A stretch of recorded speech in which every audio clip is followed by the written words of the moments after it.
নমস্কাৰ Google sports শ্ৰেণীৰ প্ৰতিযোগী দৰ্শকক স্বাগতম জনাইছোঁ। মই বৰ্তমান উপস্থিত আছোঁ দিছপুৰ প্ৰেছ ক্লাবত আৰু দিছপুৰ প্ৰেছ ক্লাবত কিছু সময়ৰ পূৰ্বে অসমৰ 12গৰাকী স্কাই মাৰ্চেল আৰ্ট খেলুৱৈক বৰ্তমান সময়ত এছ'চিয়েশ্যনৰ তৰফৰ পৰা তেখেতক সম্বৰ্ধনা জ্ঞাপন কৰা হ'ল, যিহেতু ৰাজস্থানত অনুষ্ঠিত হৈছিল যিহেতু national Sqay martial art championship আৰু এইসকল খেলুৱৈয়ে পদক অৰ্জনে অসমক গৌৰৱান্বিত কৰিলে। মোৰ লগত আছে ভিডিঅ'লি জাপানে দেখাব এটা সমগ্ৰ পৰিৱেশ, যিহেতু কিছু সময় পূৰ্বে এছ'চিয়েশ্যনৰ তৰফৰ পৰা স্কাই এছ'চিয়েশ্যন অফ আছামৰ তৰফৰ পৰা তেখেতসকলক সম্বৰ্ধনা জ্ঞাপন কৰা হ'ল। 25 সংখ্যক স্কাই নেশ্যনেল চেম্পিয়নশ্বিপত ৰাজস্থানত অনুষ্ঠিত হোৱা চেম্পিয়নশ্বিপত তেখেতসকলে 20টাকৈ পদক অৰ্জনেৰে অসমত গৌৰৱ কঢ়িয়াই আনিলে। মই তেখেতসকলৰ খেলুৱৈসকলৰ মন্তব্য ল'বৰ কাৰণে চেষ্টা কৰিম। লগতে স্কাই মাৰ্চেল আৰ্টছ এছ'চিয়েশ্যনৰ যিহেতু সম্পাদক ডাঙৰীয়া আছে, বিতুল নেওগ ডাঙৰীয়া আছে, লগতে কেইবাগৰাকীও খেলুৱৈ লগতে বিষয়ববী আছে। মই তেখেতসকলৰ মন্তব্য ল'বলৈ চেষ্টা কৰিম। মই প্ৰথমতে আপোনাক স্বাগতম জনাইছোঁ, অভিনন্দন জ্ঞাপন কৰিছোঁ। প্ৰথমতে আপোনালোকে যিটো অনুষ্ঠান ইয়াতে আয়োজন কৰিলে দিছপুৰ প্ৰেছ ক্লাবৰ প্ৰাংগণক, আপোনালোকে 12গৰাকী খেলুৱৈক সম্বৰ্ধনা জ্ঞাপন কৰিলে, অলপ উদ্দেশ্যটো ক'ব নেকি? আমাৰ তেওঁলোকে 25তম যি নেশ্যনেল চেম্পিয়নশ্বিপ হৈছে স্কাই মাৰ্চেল আৰ্টছৰ ৰাজস্থানৰ জয়পুৰত, তো আমাৰ 20টাকৈ পদক পাবলৈ সক্ষম হ'ল। তাৰে 5টা চিলভাৰ, 15টা ব্ৰঞ্জ। তো আমাৰ এণ্টায়াৰ অল ইণ্ডিয়াত 4 নম্বৰ স্থান পাবলৈ সক্ষম হ'ল। আজি আমি সকলোকে শুভেচ্ছা জনাইছোঁ। শুভেচ্ছা দিয়াৰ লগে লগে আমি এখন ফুলাম গামোচাৰ সন্মান জনাইছোঁ। আমি সেই উদ্দেশ্যলৈ আজি এই প্ৰেছ মিটটো দিয়া হৈছিল। যিহেতু আপুনি ইতিমধ্যে উল্লেখ কৰিছে ৰাজস্থানত অনুষ্ঠিত হৈছে এখন প্ৰতিযোগিতা, কিমান ৰাজ্যৰ খেলুৱৈ ইয়াতে পাৰ্টিচিপেট কৰিছিলে আৰু কিমান টাফ আছিলে? এই খেলখনত আমাৰ 33খন ৰাজ্যই অংশগ্ৰহণ কৰিছিলে।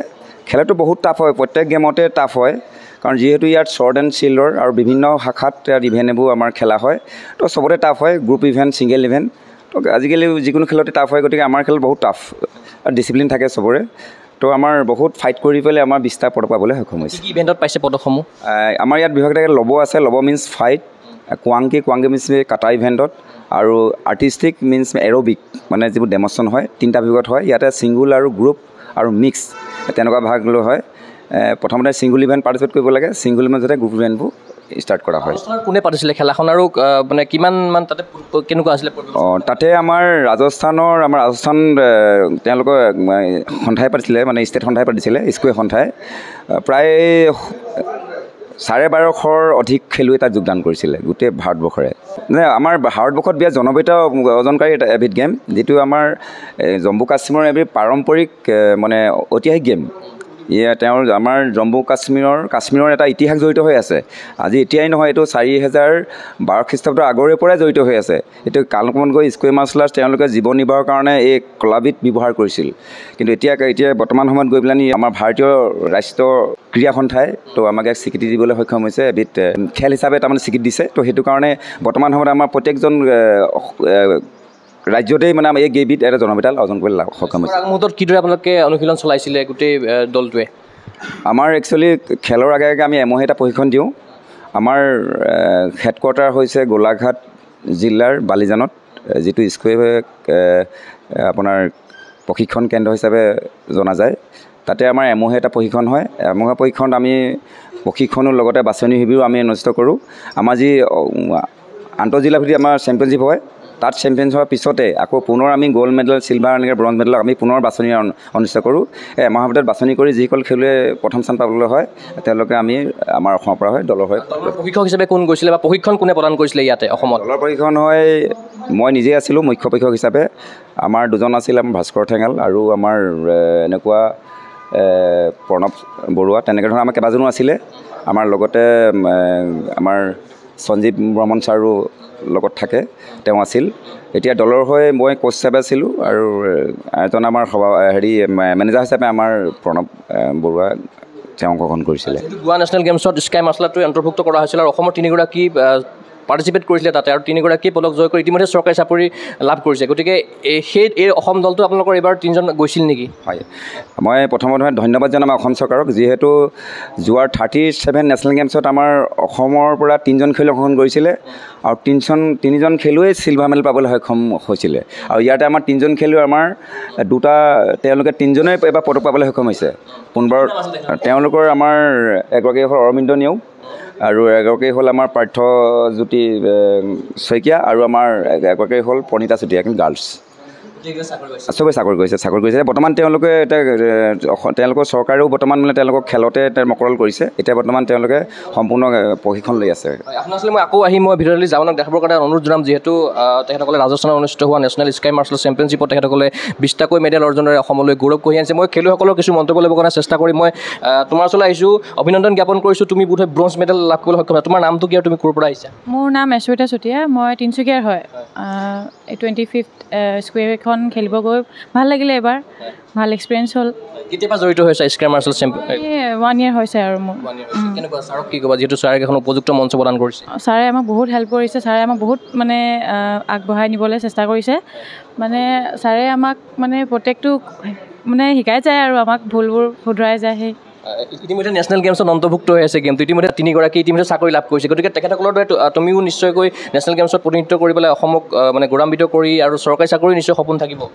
হয় সেইটো সপোন বাৰু চবৰে আছে মানে সেইটো কাৰণে এতিয়া চেষ্টা কৰি থকা হৈছে এতিয়া চাওঁ কি হয় নিশ্চয়কৈ তোমাক ধন্যবাদ জ্ঞাপন কৰিছোঁ মই তোমাৰ ওচৰলৈ আহিছোঁ তোমাৰ নামটো কি তুমি ক'ৰ পৰা আহিছা মোৰ নাম উৰ্মিলা গগৈ মই যোৰহাটৰ পৰা আহিছোঁ যিহেতু ৰাজস্থানত তোমালোকে মেডেল লাভ কৰিবলৈ সক্ষম হৈছে তুমি কি মেডেল পালা মই 2টা চিলভাৰ 2টা ব্ৰঞ্জ মেডেল পাবলৈ সক্ষম হৈছোঁ কিমান টাপ আছিলে গোটেই গেমটো বহুত বেছি আছিলে মানুহ প্লেয়াৰ ধেৰ আছিলে আৰু এছ'চিয়েশ্যনৰ তৰফৰ পৰা আজি তোমালোকক সম্বৰ্ধনা জ্ঞাপন কৰিলে দিছপুৰ প্ৰেছ ক্লাবত গতিকে এছ'চিয়েশ্যনক কিদৰে ধন্যবাদ জ্ঞাপন কৰিবা ধন্যবাদ জনাম আমাৰ স্কুৱেৰ এছ'চিয়েশ্যন অফ আছামক আমাক ইমানখিনি সহায় কৰাৰ কাৰণে এনেকৈ সম্বৰ্ধনা জনাব আৰু তেওঁলোকে সহায় কৰাৰ কাৰণে আমি খেলিবলৈ যাবলৈ পালোঁ ভাল লাগিছে সেইকাৰণে তোমাৰ ধন্যবাদ জ্ঞাপন কৰিছোঁ তোমাৰ নামটো মোৰ নাম আকাংক্ষা হেমব্ৰম মই গোলাঘাটৰ হয় কি ইভেণ্টত খেলি পেলাই কি মেডেল লাভ কৰিবলৈ সক্ষম হ'লা মই মিক্স এৰ' আৰু গ্ৰুপ এৰ' কি সপোন আছে তোমাৰ আৰু কিবা এটা ডাঙৰ কৰিবলৈ আৰু সম্বৰ্ধনা জ্ঞাপন কৰিছে ভাল লাগিছে লাগিছে আজি ঘৰৰ পৰা আকৌ আহিছে আকৌ আহিছোঁ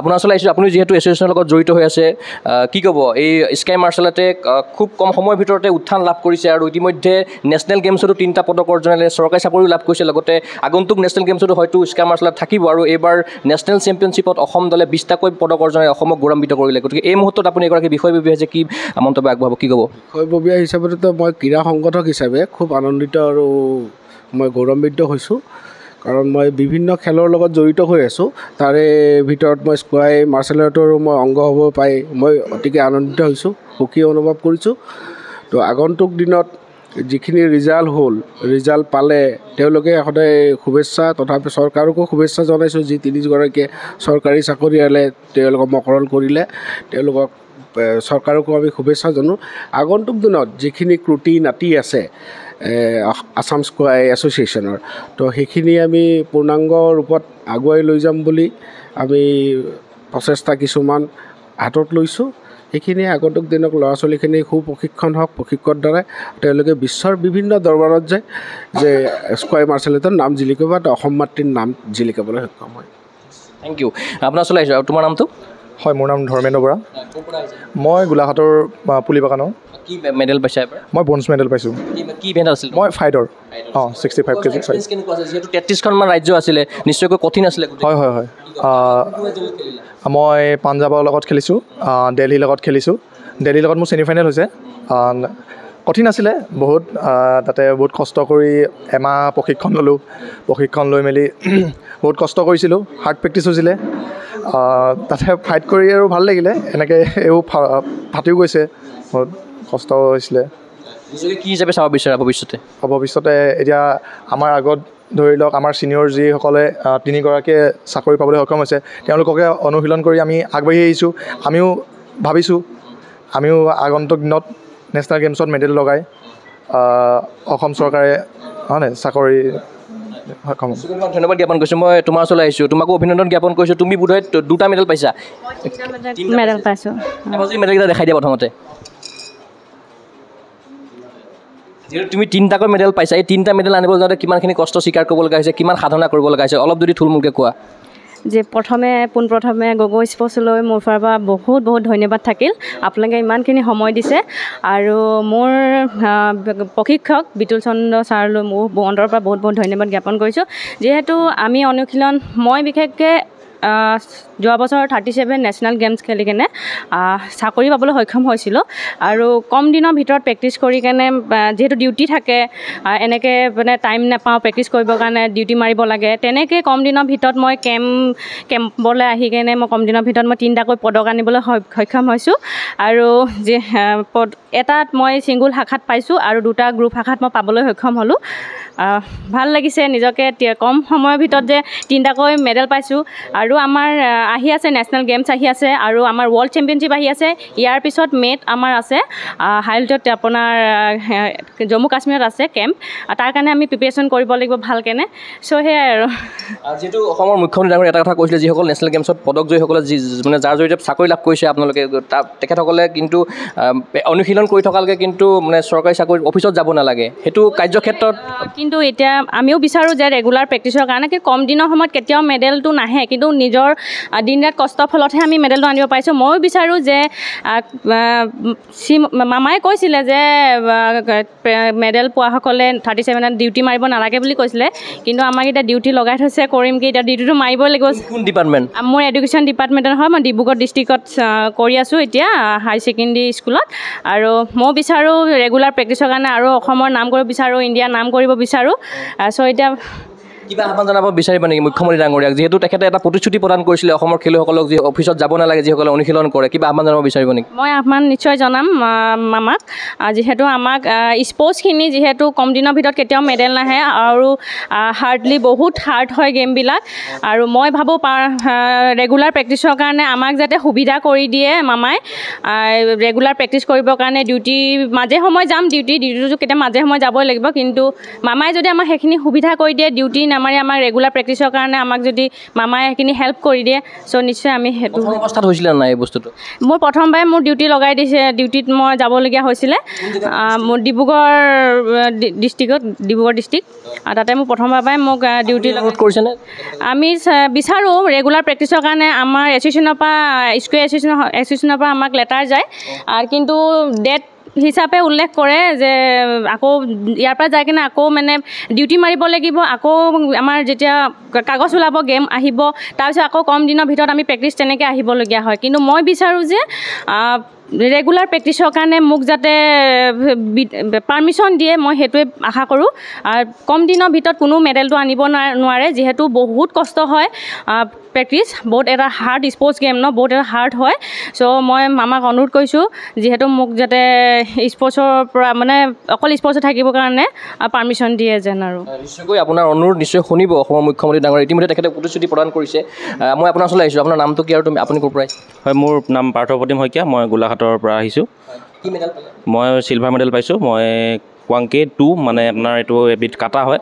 সেই কাটাটোত মই ৰূপৰ পদক পাবলৈ সক্ষম হৈছোঁ যিহেতু আপুনি নেশ্যনেল গেমছতো গোৱাত খেলাৰ অভিজ্ঞতা আছে গতিকে এইবাৰ নেশ্যনেল চেম্পিয়নশ্বিপ খেলিবলৈ গ'ল গতিকে কেনেকুৱা থাকিলে অভাৰঅল নেশ্যনেল চেম্পিয়নশ্বিপত কেনেকুৱা অভিজ্ঞতা থাকিলে নেশ্যনেল চেম্পিয়নশ্বিপত আপোনাৰ নেশ্যনেল গেমছত যেনেকৈ অকণমান আমাৰ টাফ হৈছিলে চিলেকশ্যন এবাৰো চেম্পিয়নশ্বিপত তেনেকৈ টাফেই হৈছিল নেশ্যনেল গেমছত আমাৰ সৰ্বমুঠ 8খন ষ্টেট আহিছিল কিন্তু এইবাৰ আমি 33খন ষ্টেটত পাৰ্টিচিপেট কৰিছিলে আৰু 33খন ষ্টেটৰ ভিতৰত 2 নম্বৰ পদক পাবলৈ পাই নিজকে বহুত গৌৰৱান্বিত ফিল কৰিছোঁ আৰু এই চেগতে আমি অসমৰ মুখ্যমন্ত্ৰী ডাঙৰীয়া হিমন্ত বিশ্ব শৰ্মাক বহুত বহুত ধন্যবাদ জনাইছোঁ যে তেখেতে ৰাষ্ট্ৰীয় ক্ৰীড়াত পদক পাবলৈ সক্ষম হোৱাৰ কাৰণে আমাক একোটাকৈ চাকৰি প্ৰদান কৰিলে তাৰ বাবে বহুত বহুত ধন্যবাদ আৰু দ্বিতীয়তে আমাৰ মুখ্য প্ৰশিক্ষক যোনে আমাক প্ৰশিক্ষণ দি আহিছিলে বিতুল নিয়োগ ডাঙৰীয়া তেখেত আমাৰ গুৰু তেখেতকো বহুত বহুত ধন্যবাদ জনাইছোঁ যে তেখেত নথকা হ'লে আমি এই পৰ্যায়ত পাবলৈ সক্ষম নহ'লোঁ হয় তেখেতকো বহুত বহুত ধন্যবাদ আপুনি অনুশীলনৰ কাৰণে সময় পায় যিহেতু আপুনি ইতিমধ্যে কৰ্মৰত হৈ আছে নেশ্যনেল গেমছত মানে পদক পোৱাৰ কাৰণে আপুনি ইতিমধ্যে চাকৰি লাভ কৰিছে তেখেতে যিটো কথা কৈছে আপোনাৰ ক্ষেত্ৰতো হৈছে নেকি এনেকুৱা হয় মোৰো সেই একে গতি হৈ আছে মানে এতিয়া বৰ্তমানলৈকে তেনেকৈ অফিচিয়েল লেটাৰ আমাৰ হাতত কোনো ধৰণে পোৱা নাই আমি এতিয়ালৈকে আমি ডিউটি কৰিয়ে আছোঁ বৰ্তমান মই কোৰালগুৰি হাই ছেকেণ্ডেৰী স্কুলত কৰ্মৰত হৈ আছোঁ জুনিয়ৰ এছিষ্টেণ্ট হিচাপে এতিয়া কিন্তু বৰ্তমান তাত যিহেতু জুনিয়ৰ এছিষ্টেণ্ট বেলেগ আৰু নাই অকল ময়ে আছোঁ তো সেয়েহে স্কুলৰো অকণমান অসুবিধা হয় আৰু নিজৰো অসুবিধা হয় অনুশীলন কৰিবৰ কাৰণে সময় নাপাওঁ সেয়েহে যদি মুখ্যমন্ত্ৰী ডাঙৰীয়া তাৰ কিবা এটা পদক্ষেপ উলিয়াই দিয়ে তাৰ বাবে নিশ্চয় আনন্দিত হ'ম মানে কিবা যদি মানে অফিচিয়েলি কিবা লিখি যদি ৰাইটিং কিবা হয় যদি আমাৰ স্কুলবিলাকৰ যি হেড থাকে ইনস্পেক্টৰ অফ স্কুলছ থাকে আমাৰ তেনেকৈ গোলাঘাটৰ যদি গোলাঘাটৰ ইনস্পেক্টৰ অফ স্কুলছে যদি লেটাৰ পঠিয়ায় আমাৰ হিমন্ত বিশ্ব শৰ্মা ডাঙৰীয়াৰ তৰফৰ পৰা, তেতিয়া নিশ্চয় তেখেতলোকে আমাক ক্ল'জ কৰি দিব স্পৰ্টছত, আৰু অনাগত যি খেল থাকে সেইসমূহ অনুশীলন কৰিবৰ কাৰণে আমি সময় পাম নিশ্চয়, আৰু আশা কৰোঁ ইয়াতকৈও ভাল পদক পাবলৈ চাগে সক্ষম হ'ম। নিশ্চয়কৈ আপোনাক ধন্যবাদ জ্ঞাপন কৰিছোঁ। মই আপোনাৰ ওচৰলৈ আহিছোঁ, আপোনাৰ নামটো কি আৰু আপুনি? নমস্কাৰ, মোৰ নাম অৰবিন্দ নেওগ, মই গোলাঘাটৰ পৰা আহিছোঁ। কি মেডেল পালে? মই এবাৰ দুটাকৈ ব্ৰঞ্জ বটল পাবলৈ সক্ষম হৈছোঁ। এটা আপোনাৰ কাটা A1, তাত মই ব্ৰঞ্জ পদক পাইছোঁ, আৰু গ্ৰুপ কাটাত এটা ব্ৰঞ্জ পদক পাইছোঁ। যিহেতু আপুনি ৰাজস্থানৰ পৰা আহিলে, ৰাজস্থানৰ পৰা কেতিয়াবা দুদিনমানৰ আগতে আহিলে, তাৰপিছত আপুনি ঘৰলৈ গ'ল, ঘৰৰ পৰা আকৌ আজি গুৱাহাটীলৈ আহিব লগা হৈছে, গতিকে আজি ইয়াত সম্বৰ্ধনা অনুষ্ঠানো আছিলে দিছপুৰ প্ৰেছ ক্লাবত, গতিকে কি ক'ব গোটেই অনুষ্ঠানটো? ভাল লাগিছে। মই পোনপ্ৰথমে আমাৰ প্ৰশিক্ষক বিতুল নেওগ ছাৰক ধন্যবাদ জ্ঞাপন কৰিছোঁ। তেওঁ ইমান কষ্ট কৰি আমাক প্ৰশিক্ষণ দিয়াই তালৈ পঠিয়ালে, আৰু তাত আমি সকলোৱে মেডেল পাবলৈ সক্ষম হ'লোঁ। সৰ্বভাৰতৰ ভিতৰত আমি 4 নম্বৰ স্থানত আহিবলৈ সক্ষম হ'লোঁ, কাৰণ খেলসমূহ বহুত টাফ হৈছিলে। এটা ইভেণ্টত 18জন 19জন, কোনোবা এটা ইভেণ্টত 25জনলৈকো ল'ৰা হৈছিলে, আৰু তেওঁলোকক কম্পিটিটিভ হিচাপে লৈ আমি ডিফেণ্ড দি পেলাই যেতিয়া অসমৰ কাৰণে এটা মেডেল আনিব পাৰোঁ, তেতিয়া আমাৰ ভাল লাগে। কষ্টটো আমাৰ সফল হৈছে বুলি আমি ভাবোঁ, লগতে ছাৰো কষ্টটো সাৰ্থক হৈছে। আৰু আপুনিও নেশ্যনেল গেমছত পদক পাই ইতিমধ্যে চাকৰি লাভ কৰিছে, কোন ডিপাৰ্টমেণ্টত চাকৰি লাভ কৰিছে? ময়ো এডুকেশ্যন ডিপাৰ্টমেণ্টে পাইছোঁ গোলাঘাটত। আপুনি কিবা অসুবিধাৰ সন্মুখীন হৈ আছে? বৰ্তমান তেনেকৈ অসুবিধা হোৱা নাই, খালী মানে এটা কথা কি, আমি খেলৰ আগত এটা কপি আমাৰ এছ'চিয়েশ্যনত পঠিয়াইছিলে, মই আমাৰ IS ছাৰক, সামগ্ৰী নৰহ ছাৰক দিছিলোঁ। তেখেতে এটা আমাক অৰ্ডাৰ ইছ্যু কৰি দিছে গেমৰ কাৰণে, আৰু বিশেষকৈ মোৰ প্ৰিন্সিপাল ছাৰজন সিমান বেয়া নহয়, তেখেতে মানে গেমৰ লগত নিজেও জড়িত, তেখেতে মোক এলাউ কৰে মানে প্ৰতিটো ক্ষেত্ৰত। মই ভাবোঁ কি মোক যেনেকৈ ছাৰে এলাউ কৰে, বাকী দুজন যিকেইজন আছে কমৰতৰ স্কুলত বা হায়াৰ ছেকেণ্ডেৰী কলেজত, তেওঁলোকতো প্ৰিন্সিপালে যদি অকণমান এৰাধেৰ মাজেৰে তেওঁলোকক প্ৰেক্টিছৰ কাৰণে টাইম দিয়ে, হয়তো তেওঁলোকে ইয়াতো অকণমান আগুৱাই নিবলৈ ভাল হ'ব। যেতিয়া এপইণ্টমেণ্ট দিছিলে, তেতিয়া মুখ্যমন্ত্ৰী ডাঙৰীয়া ইতিমধ্যে মানে নিজ মুখেৰে কলাক্ষেত্ৰত এটা কথা কৈছিলে, যিসকলে মেডেল পাব তেখেতসকলে মানে অনুশীলন কৰি থকালৈকে তেখেতসকলে কিন্তু মানে কাৰ্যালয়ত যাব নালাগে, গতিকে কাৰ্যক্ষেত্ৰত যদি সেইটো হৈ উঠে নিশ্চয় ভাল লাগিব। হয়, সেইটো মামাই যিদিনা আমাক লেটাৰ দিছিলে, সেইদিনাই এটা আপোনাৰ ঘোষণা কৰি দিছিলে যে 37 নেশ্যনেল গেমছত যিসকলে পদক পাইছিলে, তেওঁলোকে যেতিয়ালৈকে এক্টিভ স্পৰ্টছমেন হৈ থাকিব, তেতিয়ালৈকে চাকৰি টেবুলত গৈ বহিব নালাগে, স্পৰ্টছ কৰি থাকিলে হ'ব। এতিয়া মানে প্ৰায় সংখ্যক প্লেয়াৰ ক্ল'জ হৈছে, কিন্তু আমাৰবিলাক সম্পূৰ্ণভাৱে ক্ল'জ হোৱা নাই। আশা কৰোঁ আগন্তুক দিনত এই প্ৰক্ৰিয়াটো আমাৰো হৈ যাব, আৰু তেতিয়া আমি এতিয়া যিমান মানে কষ্ট কৰি মেডেল আনিবলৈ সক্ষম হৈছোঁ, যদি ফুল টাইম প্ৰেক্টিছ কৰি পেলাই যাবলৈ পাওঁ, এতিয়া ভাবোঁ ইয়াতকৈ আমি ভাল প্ৰদৰ্শন দেখুৱাবলৈ সক্ষম হ'ম। নিশ্চয়কৈ আপোনালোকৰ সেই আহ্বান অসমৰ মুখ্যমন্ত্ৰী ডক্টৰ হিমন্ত বিশ্ব শৰ্মা ডাঙৰীয়াই শুনিব, এই আমি আশা কৰিছোঁ। আপোনাৰ ওচৰলৈ আহিছোঁ, আপুনি কওকচোন আপোনাৰ নাম। নমস্কাৰ, মোৰ নাম সৌৰভজ্যোতি দত্ত, মোৰ ঘৰ গোলাঘাটত। মই আপোনাৰ 3টা ইভেণ্টত খেলিছিলোঁ, গোটেই 3টাতে ব্ৰঞ্জ মেডেল পাবলৈ। যদি দেখাই দিয়ে মেডেলকেইটা? মেডেল বৰ্তমান 2টাহে লৈ আহিব, এটা নানিলোঁ। কেনেকুৱা লাগিলে তথাপিতো? ভাল লাগিলে।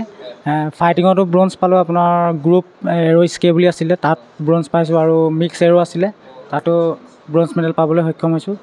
ছাৰহঁতক অশেষ ধন্যবাদ দিছোঁ, ইমানখিনি আমাক কৰি দিয়াৰ বাবে, লাগি দিয়াৰ বাবে। সেয়াই আৰু, ধন্যবাদ। সপোন কি আছে? সপোন মানে আপোনাৰ গেমতে আছোঁ, আৰু গেমৰ দাদাহঁতে যেনেকৈ চাকৰি লাভ কৰিছে, আমিও পাম বুলি আশা কৰি আছোঁ। এতিয়া আপোনাৰ 39 নেশ্যনেল গেমছ আহি আছে, তাত চান্স পাম বুলি আশা কৰিছোঁ, আৰু মেঘালয়ত হ'ব, 27 চনত হ'ব। নিশ্চয়কৈ তোমাক ধন্যবাদ জ্ঞাপন কৰিম। মই তোমাৰ ওচৰলৈ। নমস্কাৰ, মোৰ নাম শ্ৰী সুভাষ গগৈ, মই ধেমাজি জিলা প্ৰজান মধুবন গাঁৱৰ পৰা আহিছোঁ। কেনেকুৱা লাগিলে? ভালেই লাগিলে। কি মেডেল পালা? মই 3টাকৈ ব্ৰঞ্জ মেডেল পাবলৈ সক্ষম হৈছোঁ। আকৌ ঘূৰি আহিছে? ইয়াতে আকৌ ঘূৰি আহিছোঁ। যিটো অনুষ্ঠান হ'ল কেনেকুৱা লাগিলে? ভালেই লাগিলে। ছাৰহঁতক অশেষ ধন্যবাদ জনাইছোঁ, আমাক ইমানখিনি। ধেমাজিত মই এই মেইন হেৰিটো বালিজানতে, মানে গোলাঘাট জিলাতে, তাত আহি প্ৰেক্টিছ কৰি ইমান দূৰৰ পৰা তুমি ইয়াত থাকি লৈছোঁ। নিশ্চয়কৈ তোমাক ধন্যবাদ জ্ঞাপন কৰিছোঁ। তোমাৰ নমস্কাৰ, মোৰ নাম প্ৰিয়াংকু শইকীয়া, মই শিৱসাগৰৰ পৰা আহিছোঁ। কেনেকুৱা লাগিলে? ভালেই লাগিলে। হয়, মই ব্ৰঞ্জ পাইছিলোঁ ফাইটিং শাখাত বিল' 70 কেজি কেটেগৰীত। আজি অনুষ্ঠানৰ কথা কওকচোন। দিছপুৰ প্ৰেছ ক্লাবত আপোনালোকক সমন্বয় জ্ঞাপন কৰিলে, একোখনকৈ গামোচা পিন্ধালে এছ'চিয়েশ্যনৰ তৰফৰ পৰা, যিগৰাকী আপোনালোকক শিকায় সদায়, তেখেতসকলে আপোনালোকৰ হাতেৰে মানে গামোচা পিন্ধালে, লগতে 3গৰাকীকৈ আপোনালোকৰ দলত নেশ্যনেল গেমছত পদক পোৱাও খেলুৱৈ আছিলে, ইতিমধ্যে চৰকাৰী চাকৰি লাভ কৰিছে। হয়, খুবেই ভাল লাগিছে। আজি আমাৰ সন্থাৰ সভাপতি ডাঙৰীয়া, সম্পাদকে প্ৰমুখ্য কৰি আমাৰ মুখ্য প্ৰশিক্ষক বিতুল নেওগ ছাৰকো বহুত বহুত ধন্যবাদ। আমাক যেন ইমান এটা সুবিধা কৰি দিছে, আৰু ইমান ধুনীয়া গেম এটা আমাক দিছে আনি পেলাই, যে আমি তাত খেলি পেলাই নিজৰ মানে যেনেকৈ চাকৰিলৈকে এতিয়া দিছে ধৰক নেশ্যনেল গেমছত। তাৰপিছত মানে ভাল লাগিছে এইটোকে।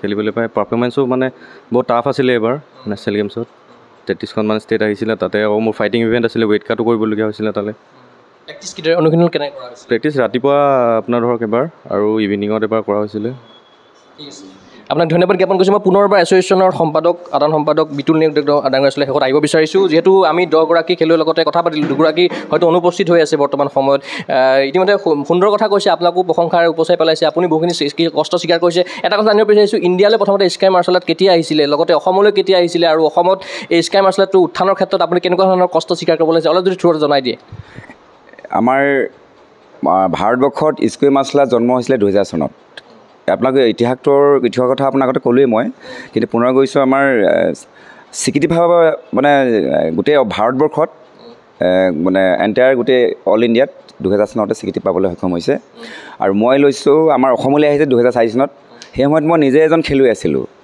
তেতিয়াতে আমাৰ 2007 চনত অসমতে নেশ্যনেল গেমছ হ'ব বুলি এটা মানে শুনা কথা চলিছিল তেনেকৈ ধৰক সেই আশা লৈয়ে ময়ো সেই এটা সপোন আছিল মোৰ নেশ্যনেল গেমছ খেলা কিন্তু যিহেতু এটা বয়স থাকে চবৰে খেলা তো যি নহ'লেও অসমৰ পৰা আমাৰ 3জনকৈ খেলুৱৈ নেশ্যনেল গেমছত অন্তৰ্ভুক্ত হৈ খেলিবলৈ পালে আপুনি আনিছিল অসমলৈ হয় মই আনিছিলোঁ আৰু আমাৰ যিহেতু এবিধ ভাৰতীয় গেম তো আমি গৌৰৱান্বিত আমাৰ অসমত তেনেকুৱা বহুত আমাৰ অসমৰ বহুত পুৰণি গেম আছে হয়তো আমাৰ অসমৰ পৰাও কিছু গেম এইটো ৰাষ্ট্ৰীয় গেমত চিট পাবলৈ সক্ষম হ'ব তো সেই হিচাপে আমি গৌৰৱান্বিত কৰোঁ যিহেতু আমাৰ অসমৰ পৰা ইমানখন খেলুৱৈ গৈ পদক পাবলৈ সক্ষম হৈ আমাৰ অসমৰ নাম কৰিবলৈ সক্ষম হৈছে আৰু ইয়াৰ লগতে মই আৰু এটা কথা ক'ম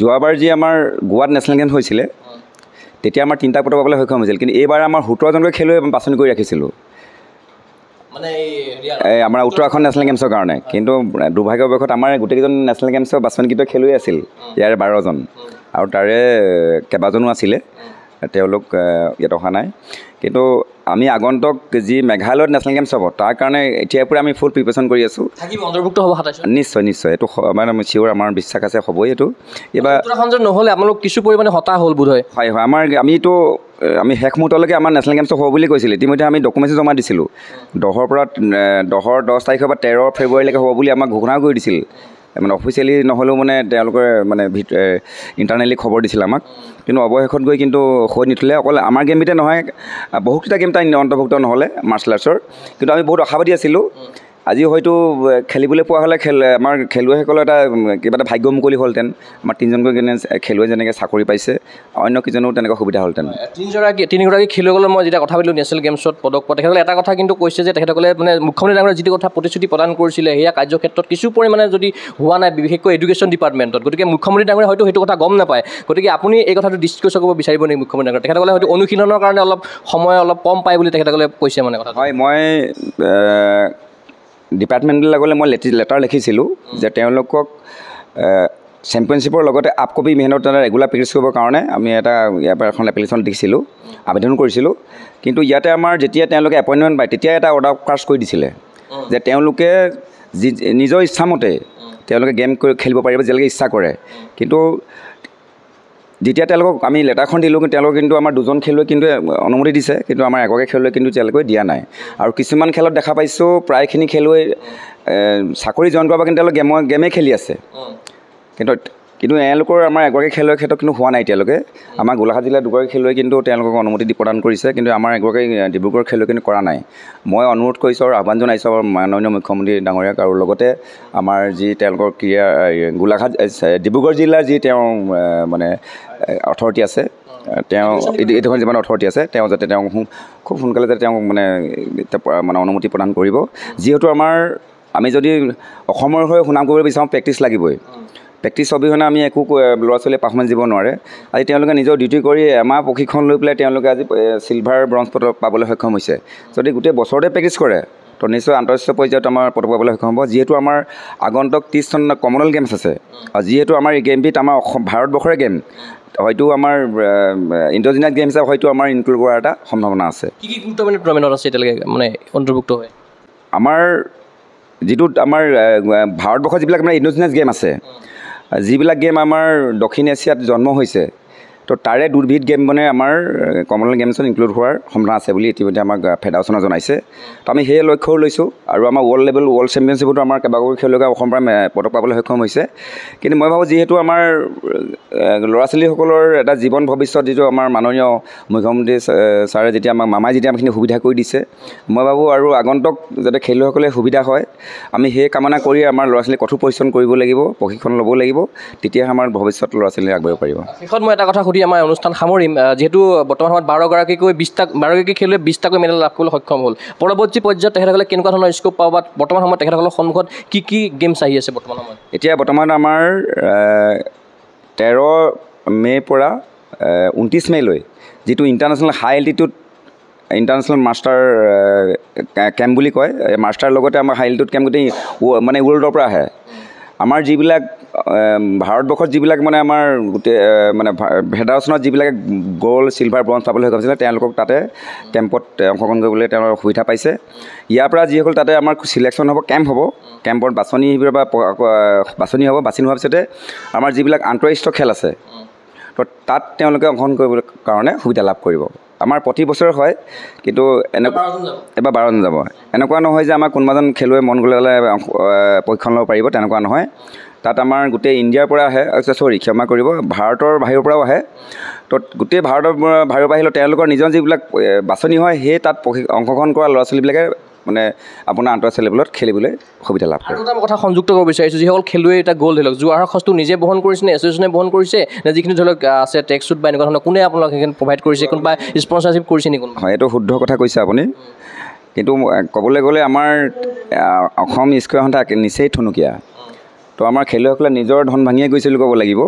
মই যিমানখিনিৰ পৰা হেল্প কৰিছোঁ মানে খুব কম পৰিমাণে, যিহেতু আমাৰ স্কোয়াৰ সন্থাত আজিলৈকে আমাৰ কোনো চৰকাৰী সুবিধা পোৱা নাই। আজি গেমটো মোৰ 20 বছৰ হ'ল, 21 বছৰ চৰকাৰী বাহিৰত একোৱেই নাই আমাৰ।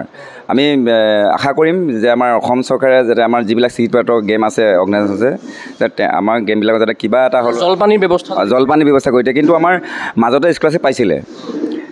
লকডাউনৰ আগে আমাৰ 14, 15, 16, 17 চনলৈকে আমাৰ স্কলাৰশ্বিপ পাইছিল, 18 চনলৈকে। 18 চনৰ পিছত কিন্তু তাৰ পৰা আমাৰ স্কুল গেমছৰ পৰা ধৰি চবতে পাইছিল, কিন্তু এতিয়া বৰ্তমান কিন্তু আমাৰ স্কলাৰশ্বিপ পাবলৈ খেলুৱৈসকলে সক্ষম হোৱা নাই এতিয়ালৈকে।